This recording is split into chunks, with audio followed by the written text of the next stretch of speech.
Tamburun iç kısmında bir tane daha rulman var. Yani kazanın iç kısmında.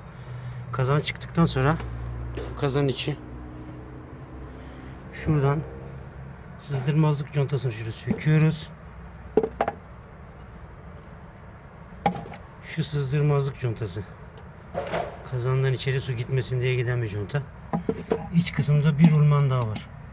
Yani şu dışındaki rulmandan hariç bir de içinde tam ortada var. Şu içinde ortadaki. İlk önce ortadakini almayacağız. Dışarıdakini sökeceğiz. Sonra içtekini sökeceğiz.